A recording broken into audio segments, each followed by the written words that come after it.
We do know this is really driven, as you know, and you've had on the show, Matt Gaetz' ethics complaint. I think once that ethics complaint comes forward, he could have the same problem as Santos has, and I think the conference would be probably better united to be able to move forward and get this all done. Speaker, good to have you this morning. Thank you, sir. Let's talk about the MAGA Republican Civil War and the Republican Civil War in general. I'm Ben Meiselas. This is the MeidasTouch Network. You heard right there from the former spineless MAGA Republican Speaker of the House, Kevin McCarthy, stating now that George Santos has been expelled, soon the House of Representatives should hear a similar motion about Matt Gaetz, as the ethics complaint against Matt Gaetz for engaging in alleged sexual abuse and other malfeasance is working its way through the ethics committee the same way a complaint did against George Santos. Now, others in the MAGA Republican camp are saying the expulsion of George Santos has all of the fingerprints of Kevin McCarthy orchestrating that to try to undermine the new Republican Speaker of the House, MAGA Mike Johnson, and try to take down other MAGA Republicans as revenge for taking down Kevin McCarthy as the Speaker of the House. This is articulated, if you even want to call it that, by Steve Bannon, MAGA Republican influencer and someone who was convicted in federal court for disobeying a subpoena from Congress. Here, Bannon talks about how this is McCarthy's effort to screw MAGA Mike Johnson by seeking to expel George Santos. Play the clip. Under Clause 5D of Rule 20, the chair announces to the House that in light of the expulsion of the gentleman from New York, Mr. Santos, the whole number of the House is now 434. Okay, this entire operation was a Kevin McCarthy, because I think McCarthy's going to leave on the 10th. This is McCarthy to screw MAGA. This is a thing to jam up Mike Johnson. And look, hey, this is he's kind of MAGA Mike now, right? This is 100% McCarthy and his acolytes trying to make our job even tougher and even take away the majority. I think of Johnson of Ohio. I think it's Johnson of Ohio and McCarthy punch out. I'm not even sure we get a majority, or maybe a one-vote majority. This is 1,000% Kevin McCarthy. This is the Fox News, everything. This is the apparatus saying we're going to shut down the ability to make massive cuts. We're going to shut down your ability to stop the defunding of Ukraine. We're going to stop your ability to have offsets for the Israeli aid. We're going to stop anything you really want to do on the border. So this is now, they want a civil war. They got one. And here Matt Gaetz seems to be pretty nervous as well. And Matt Gaetz is basically saying that this effort to expel George Santos, which was achieved, by the way, the majority of Republicans voted against expulsion. Still 105 Republicans voted for the expulsion, joining with the Democrats to hit that 2/3 number to ultimately expel George Santos. Gaetz is saying that he thinks the MAGA Republicans can now, and Republicans in general, could lose the majority in the House even before 2024 as a result. Play this clip. And our willingness to self-mutilate on these things really impairs our ability to get the job done. So let's do the math here, Charlie. We have a 4-vote majority, right?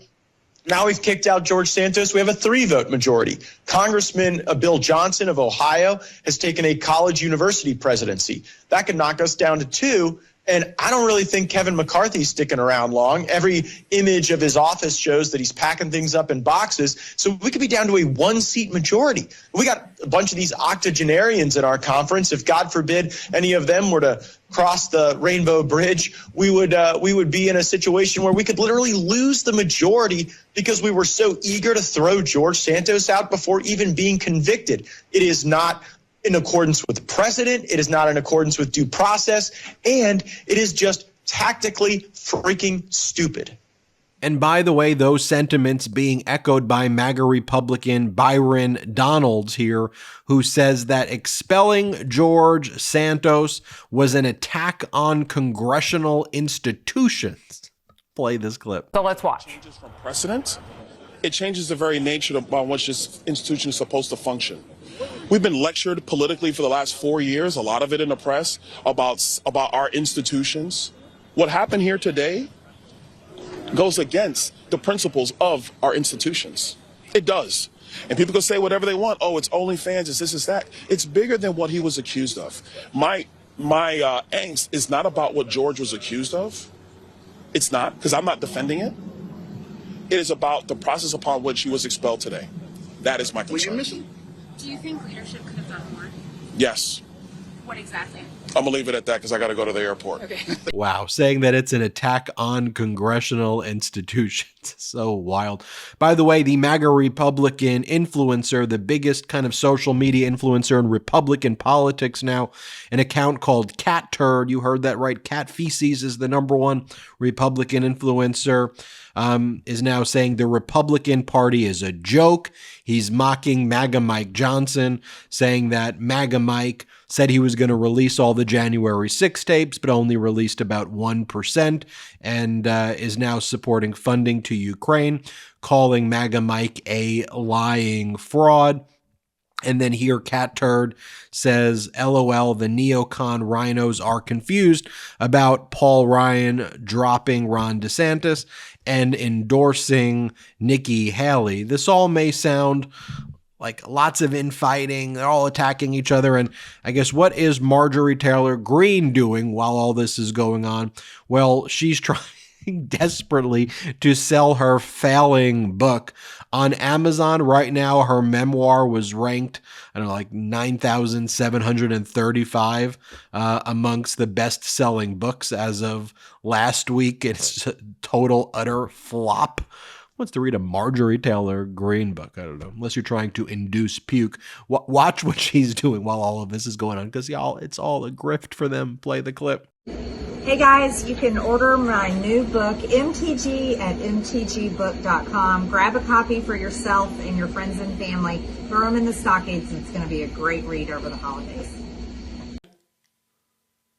Oh hey, when did you get here? Let's take a quick break to talk about our next partner, Henson Shaving. Look, everyone knows how annoying cheap razors are. The cuts, the irritation, the frustration. And don't get me started with subscription razor services, the headaches that those can cause. That's why you gotta meet Henson Shaving. Henson Shaving is a family-owned aerospace parts manufacturer that has made parts for the ISS. That's the International Space Station and Mars rover, and now they're bringing precision engineering to your shaving experience. Razor blades, they're like diving boards. The longer the board, the more wobble, the more nicks, cuts, and scrapes. A bad shave, it isn't a blade problem. It's an extension problem.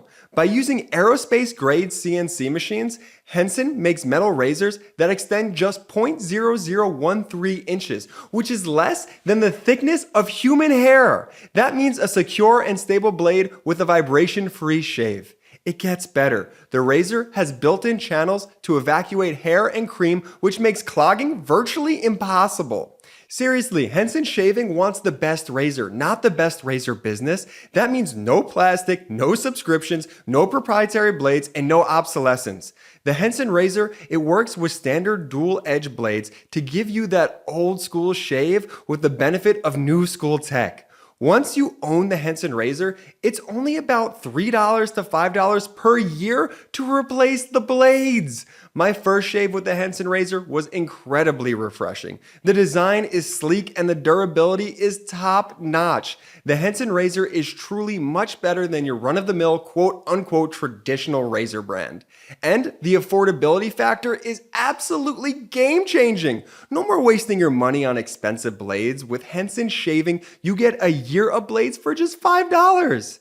Okay, so here's what you have to do. It's time to say no to subscriptions and yes to a razor that'll last you a lifetime. Visit hensonshaving.com/Meidas to pick the razor for you and use code Meidas and you'll get 2 years worth of blades free with your razor. Just make sure to add them to your cart. That's 100 free blades when you head to hensonshaving.com/Meidas and use code Meidas. And now back to the video. Oh, well, she's also saying this. She's also making just a bunch of kind of just racist remarks. Here, play this clip. We'll continue on. He says, likewise, despite centuries of exclusion and robust evidence of continuing racism, minority underemployment is often couched in the language of bad choices and personal responsibility. I gotta tell you, anybody's unemployment has to do with bad choices and personal responsibility. And again, that does not have a skin color. I know a ton of white people that are as lazy and sorry and probably worse than black people I know. And I would not hire them because they're lazy and they're sorry and they're pathetic. And that has everything to do with their bad choices and their personal responsibility. That is not a skin color issue either. That's a people issue. Meanwhile, what's MAGA Mike doing as the MAGA Republicans are saying that Kevin McCarthy is trying to undermine MAGA Mike and then go after Matt Gaetz for removing him and using Santos as precedent to try to expel Matt Gaetz through a similar methodology. Here's MAGA Mike Johnson, who went to the expansion project in Sarasota, Florida, which is funded by $20 million from the infrastructure law that he voted against, attacking Pete Buttigieg and the administration that got the money for the improvements that they are bragging about. So they vote no and take the dough, in other words. Here, play this clip. Well, Congress has a role to play in ensuring that these disruptions don't happen, and we're trying to be good stewards of that and perform that duty well. And that's why, as I mentioned in our bill, the FAA reauthorization, is once every 5 years. This time around, we put some important reforms in there. We want to build up the supply of pilots that are available, and obviously we need some reform at the TSA. I'm not delighted in the way that Secretary Buttigieg has run the Transportation Department. I think there's let's say, to be charitable, it's left much to be desired.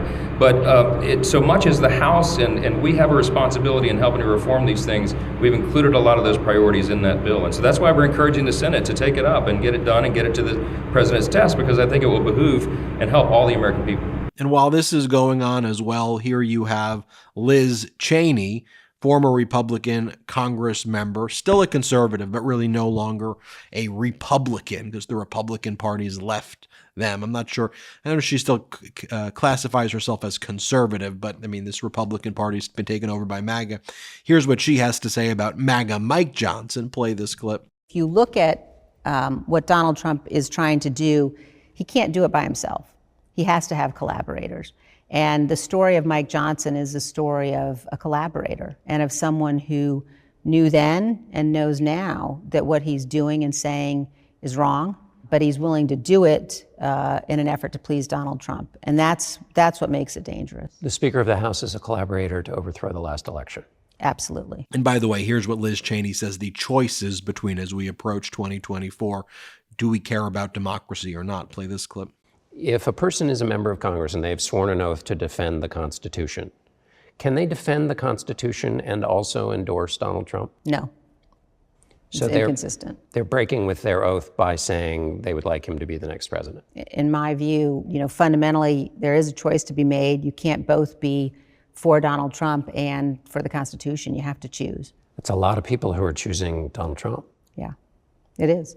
And by the way, former Republican governor of New Jersey, not Chris Christie. I play a bunch of Chris Christie clips here on the MeidasTouch Network, but this is another one.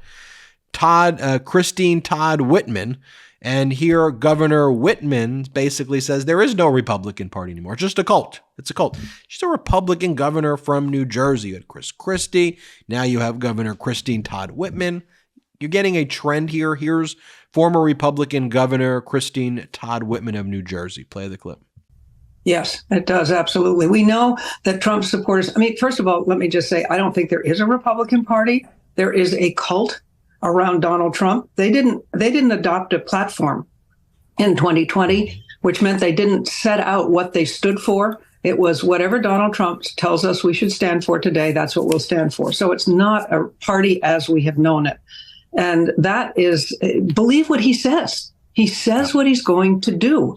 believe him, he will tear down the very guardrails of our democracy, the things, the rule of law, the respect for the Constitution. I mean, that's going to go with him because he said he's going to do it, and nobody should question that. Yeah. He means what he says. While all of that's going on, if you want to know how depraved the MAGA Republican Party is, they've got, who's their big guest on Fox right now? Sammy the Rat Gravano, a murdering psychopath who admitted to killing 19 people, including his closest friend and brother-in-law, is now who Fox is bringing on to criticize Hunter Biden and say that Hunter Biden engaged in treason, a crime punishable by death. And then Steve Bannon brings on bin Laden's niece to praise the January 6th insurrectionists. So, folks, don't give me the both sides crap right here, okay? But interesting to see the MAGA Republicans at war with themselves. This claim that Kevin McCarthy orchestrated the Santos expulsion to go after Gaetz and to go after MAGA Mike Johnson. Wow. I'm Ben Meiselas from the MeidasTouch Network. Hit subscribe. We're on our way to 2 million subscribers thanks to your support. Check us out at patreon.com/MeidasTouch and have a great one. Hey, Midas Mighty, love this report? Continue the conversation by following us on Instagram @MeidasTouch to keep up with the most important news of the day. What are you waiting for? Follow us now.